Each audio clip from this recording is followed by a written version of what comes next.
अपने दिन की कीजिए शुरुआत अध्यात्म के साथ। देखिए धर्म गंगा कार्यक्रम प्रत्येक दिन सुबह 9 बजे नए एपिसोड में नई जानकारी और प्रसंगों के साथ होंगी अध्यात्म की बात। पेश है धर्म गंगा कार्यक्रम। नमस्कार, सुप्रभात, जय श्री राधे। मैं दिलजीत फिर एक बार आपके साथ उपस्थित हूँ धर्मगंगा कार्यक्रम के खास एपिसोड में। आज सोमवार को सुबह 9 बजे फिर हम आपके साथ उपस्थित हैं और जैसा कि हम जानते हैं कि धर्मगंगा कार्यक्रम में प्रत्येक दिन सनातन धर्म से जुड़ी विशेष रूप से विभिन्न तथ्यों और नए प्रसंगों पे चर्चा होती आ रही है। आज उन्हीं चर्चा के कड़ी में फिर एक बार हमारे साथ मौजूद हैं प्रसिद्ध कथावाचक आचार्य पंडित धीरज झा धर्मेश जी महाराज। सबसे पहले महाराज जी आपका स्वागत है। जय श्री राधे, सुप्रभात। और हम जानते हैं जैसा कि हर लोगों के जीवन में वो कहते हैं कि मेहनत के अनुरूप उनको मनवांछित फल नहीं मिल पाता है, किस्मत को भी कहीं ना कहीं कोसते हैं। कहा जाता है कि जो ना करे फकीर वो करे लकीर, और हाथ की लकीरें जो होती है किस्मत का दरवाजा खोलती भी है।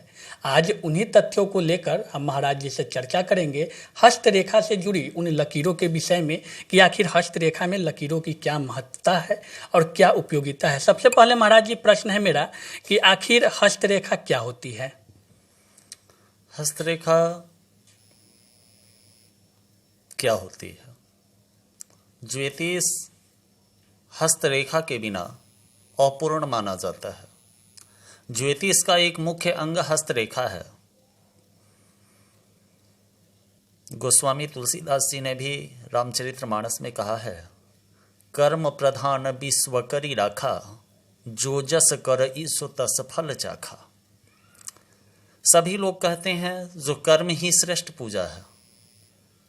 कर्म को संपादित हम अपने कर के द्वारा, हम अपने हाथों के द्वारा करते हैं।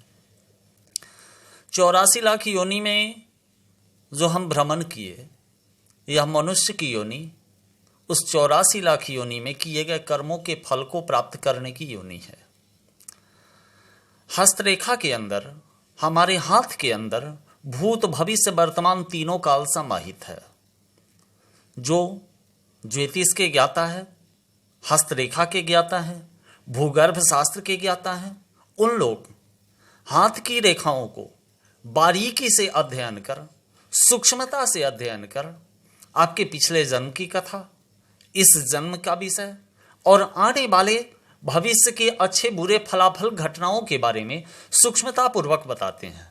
यूं कह लीजिए, जो हाथ आपके जीवन को सबल, सुखी, संपन्न या जिस क्षेत्र में आप अग्रसर होना चाहते हैं उस क्षेत्र में शीघ्रता पूर्वक अपने मंजिल पे पहुंचाने का अगर आपका कोई साधन है तो वह हस्तरेखा है।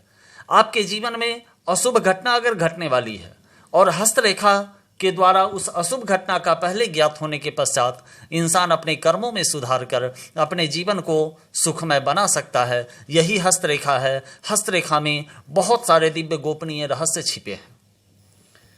हस्तरेखा के विषय में जैसा कि महाराज जी ने बताया, कार्य अपने हाथों से की जाती है और हाथ की लकीर जो होती है वो भी कहीं ना कहीं एक बड़ी फैक्टर रखती है जीवन के जो कार्यकलाप होते हैं उनको दिशा और दशा देने में। महाराज जी आपसे मेरा प्रश्न है हस्तरेखा से जुड़ी हुई कि हस्तरेखा में अनेकों लकीर होती हैं, लेकिन उन लकीरों में महत्वपूर्ण कौन सी लकीरें होती है, कौन ऐसी लकीरें हैं जिससे लोगों का दशा और दिशा सुधर सके?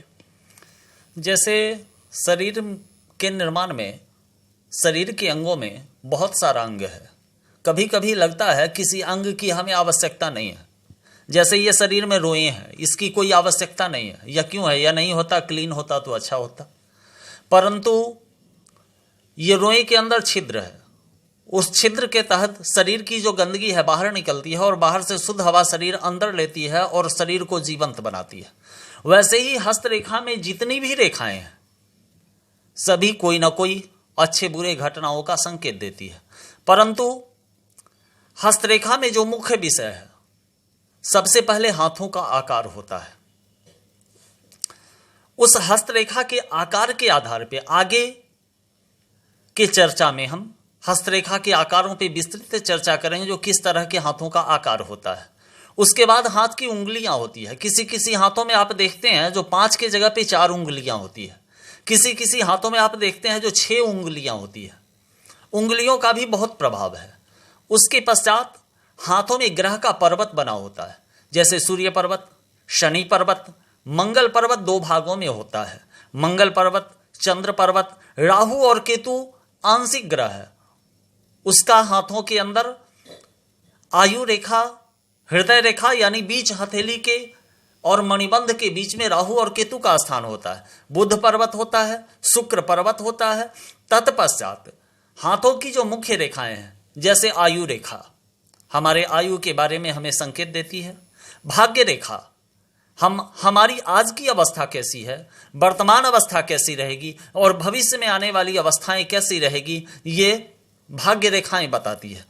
उसके बाद स्वास्थ्य रेखा, स्वास्थ्य रेखा हमारे जीवन में किस तरह का स्वास्थ्य होगा, हमारी शारीरिक स्थिति कैसी होगी, हम बीमार रहेंगे या ठीक रहेंगे, यह स्वास्थ्य रेखा बताता है। उसके बाद विवाह रेखा, गृहस्थ आश्रम में हम प्रवेश करेंगे, दाम्पत्य जीवन हमारा कैसा होगा, पति पत्नी के बीच हमारा संबंध कैसा होगा, एक विवाह होगी या एक से अधिक विवाहें होगी, यह बताता है। उसके बाद विद्या रेखा, विद्या रेखा जिसको सनलाइन भी कहते हैं, तो सनलाइन से बताता है जो हमारा एजुकेशन कैसा होगा, हमारा ज्ञान कैसा होगा, हम किस क्षेत्र में जाएंगे, ये सब हमारा सनलाइन से पता चलता है। उसके बाद बुध लाइन व्यापार रेखा होता है। व्यापार रेखा से पता चलता है जो हमारे जीवन में अर्थ का अभाव रहेगा या प्रचुर मात्रा में धन का आगमन होगा। उसके बाद यात्रा रेखाएं हैं, राजनीति की रेखाएं हैं। उसके बाद कौन सा जॉब आप करेंगे उसकी रेखाएं हैं, विदेश यात्रा की रेखाएं हैं, बहुत सारी रेखाएं हैं। संतान की रेखाएं हैं, भाई बहन की रेखाएं हैं, वाहन की रेखाएं हैं, भूमि की रेखाएं हैं। जब सूक्ष्मता से हम इस विषय पे बात करेंगे तो सभी विषयों के बारे में बताएंगे। यहाँ तक कह लीजिए पिछले जन्म में हम क्या थे, इस मृत्यु के इस शरीर का परित्याग करने के पश्चात हमारा किस तरह का निर्माण होगा, ये सारी चीज़ें हमारे हस्तरेखाओं के अंदर निहित है। ज़रूरत है हमारे वैदिक ग्रंथों को सूक्ष्मता से पढ़ने का, सूक्ष्मता से अध्ययन करने का और उस पर रिसर्च करने का, तभी हस्तरेखा के बारे में सूक्ष्म ज्ञान की जानकारी हम ले सकते हैं। अगर हमारी आयु रेखा अच्छी नहीं है तो आयु संबंधित उपचार करना चाहिए, हमें ऐसा कार्य करना चाहिए, ऐसे मंत्रों का उच्चारण करना चाहिए, ऐसा कर्म करना चाहिए जिससे हमारी आयु सुरक्षित हो, हम स्वस्थ रहें। हमारे जीवन में धन आगमन के स्रोत नहीं है तो हम ऐसा कार्य करें जिससे धन का आगमन हो। हमारे जीवन में दुर्घटना का योग है तो दुर्घटना की जो अवस्था है उस अवस्था में हम अपने आप को सेफ सुरक्षित रखें, वाहन का उपयोग नहीं करें तो हम इससे बच सकते हैं। भविष्य के दर्पण को, भविष्य में घटने वाली घटनाओं को वर्तमान में दिखाने का प्रयत्न करना ही तो हस्तरेखा है। हाथों की रेखाएं, कल सुबह क्या होगा, आज रात्रि में उसका अवलोकन, ये हस्तरेखा कहती है। यही हस्तरेखा का दिव्य ज्ञान है। हस्तरेखा में जितनी सूक्ष्मता से हम अध्ययन करेंगे, क्योंकि हस्तरेखा और जन्म कुंडली का अनुनाश्रय संबंध है। जन्म कुंडली अंक विद्या के आधार पे है और हस्तरेखा हाथों की रेखाएं, हाथों की गहराई, हाथों का रंग, हाथों की मोटाई, नाखून पे चंद्रमा इत्यादि सब चीज़ों का सूक्ष्मता से अध्ययन करने के पश्चात मनुष्य के बारे में बिना कुछ पूछे, बिना कुछ जाने उसके जीवन के टोटल घटनाक्रम को बताया जा सकता है। ऐसा दिव्य ज्ञान हमारे संतों के द्वारा, हमारे रिसर्चरों के द्वारा हमें ढूंढ कर दे दिया गया है। इसीलिए तो हमारा सनातन धर्म ही संपूर्ण विज्ञान है, ऐसा मैं मानता हूँ। तो जैसा कि महाराज जी ने बताया कि इंसान जो होते हैं उनके जन्म कुंडली और हाथों के लकीर में परस्पर संबंध होती है। जन्म कुंडली अंक के आधार पे होती है तो हस्तरेखा में लकीरों के आधार पे उनके दिशा और दशा के बारे में वो बताती है। और अब हम महाराज जी से जानना चाहेंगे कि महाराज जी, जो स्त्री और पुरुष होते हैं, क्या उनके हाथ की लकीरें एक होती है या अलग होती है? देखिए, जहाँ तक स्त्री और पुरुष की बात है, कुछ रेखाएं स्त्रियों के हाथ में अलग पाई जाती है और पुरुषों के हाथ में अलग पाई जाती है। हमारे हस्तरेखाओं में ऐसा वर्णन आता है जो पुरुष के दाहिने हाथ की रेखा, पुरुष के दाहिने हाथ की रेखा वर्तमान के बारे में बताता है और बाएं हाथ की रेखाएं कुछ रेखाओं को छोड़कर भविष्य में घटने वाली घटनाओं के बारे में बताता है। ठीक उसी तरह से स्त्री के बाएं हाथ की रेखा उसके वर्तमान परिवेश को बताता है और उसके दाहिने हाथ की रेखा विवाहोपरांत गृहस्थाश्रम में प्रवेश करने के पश्चात पति से जुड़े कुछ तथ्यों को बताने के पश्चात भविष्य में उसके जीवन में किस तरह का सुख दुख का आगमन होगा, ये संकेत बताता है। मूलतः जो गृहिणी है, जो घर में रहती है, उन स्त्रियों के बाएं हाथ को देखना चाहिए। और जो स्त्री बाहर भी कार्य करती हैं, क्योंकि आजकल पुरुषों के साथ कदम में कदम मिलाकर स्त्रियां चल रही है, वैसे अवस्था में स्त्री और पुरुष दोनों के दाहिने हाथ और बाएं हाथ दोनों हाथ को देखकर सूक्ष्मतापूर्वक उस पर विचार करते हुए उसका अवलोकन करके उसके बारे में फलाफल करना चाहिए। तो महाराज जी ने जैसा कि बताया, आपने सुना। और अगला प्रश्न महाराज जी आपसे होगा कि सनातन धर्म में जो हाथ की लकीरें होती हैं, जो स्त्री हो या पुरुष हो, अगर हाथ की लकीरों को देखने के बाद वो समस्या का संकेत अगर मिलता है कि यह समस्या होने वाली है, तो उसका समाधान क्या होना चाहिए? देखिए, समाधान प्रक्रिया में हमारे शास्त्रों में कई विकल्प बताए गए हैं। जैसे अगर आप संपन्न हैं तो रत्न चिकित्सा के द्वारा उनका इलाज किया जा सकता है। जो ग्रह आपके खराब हैं, अनुकूल नहीं हैं, उनको अनुकूल करने के लिए उस ग्रह से संबंधित रत्न पहना जा सकता है, उपरत्न पहना जा सकता है। उसके बाद मंत्र चिकित्सा बताई गई है।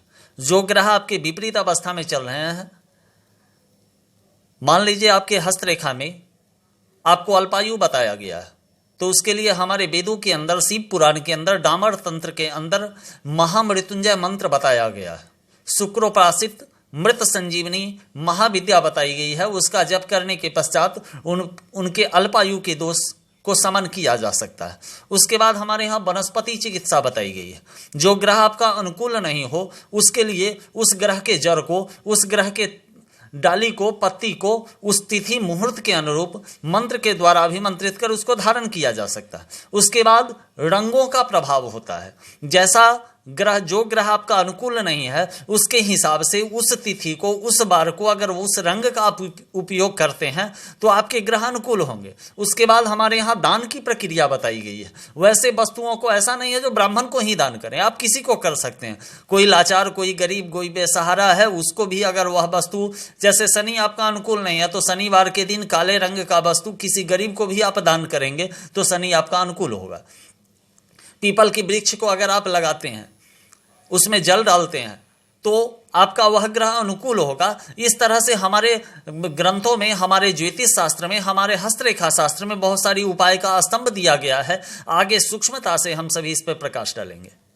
तो जैसा कि महाराज जी ने बताया कि हस्तरेखा, जो हाथ की रेखाएं होती है, जो लकीरें होती है, अगर वो अनुकूल ना हो और असुविधा और भविष्य में होने वाली समस्याओं का संकेत दे रही हो, तो उसका समाधान बखूबी बताया गया है। महाराज जी, आपसे मेरा आखिरी प्रश्न होगा।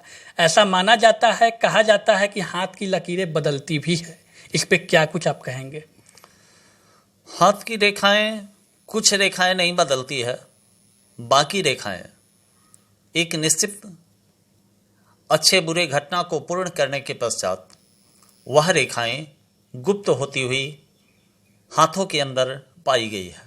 जैसे आयु रेखा, हृदय रेखा, मस्तिष्क रेखा और स्वास्थ्य रेखा और भाग्य रेखा, ये रेखाएं हाथों में हमेशा बनी रहती है।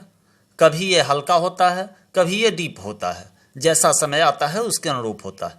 बाकी जैसे दुर्घटना रेखाएं, विवाह रेखाएं, यात्रा रेखाएं, धन आगमन रेखाएं, चोरी की रेखाएं, जेल की यात्रा की रेखाएं, जल में डूबने की रेखाएं, अग्नि में जलने की रेखाएं, ये सब जो रेखाएं हैं, निश्चित घटना घटने के बाद वे गायब हो जाती है। और दूसरी चीज, सबसे बड़ा कर्म है। अगर आप जान जाएंगे जो आपके जीवन में अमुक कार्य के द्वारा अमुक घटना घटेगी और उस कार्य को करना बंद कर देंगे, उस घटना के प्रति आप सावधान हो जाएंगे, तो हो सकता है आपके हाथ की वह रेखाएं बदल जाए, वह चेंज हो जाए। कर्म के द्वारा हाथ की रेखाओं को बदला जा सकता है। तो जैसा कि महाराज जी ने बताया कि कर्म प्रधान है, अगर आपके कर्म अच्छे हैं तो आपका आने वाला कल भी अच्छा होगा। हाथ की लकीरें के विषय में महाराज जी से विस्तृत चर्चा हुई। और आप जुड़े रहें हमारे साथ धर्मगंगा कार्यक्रम के खास एपिसोड में। हर दिन नए प्रसंगों के साथ हम आपके साथ उपस्थित रहेंगे सुबह के 9 बजे। तब तक के लिए नमस्कार।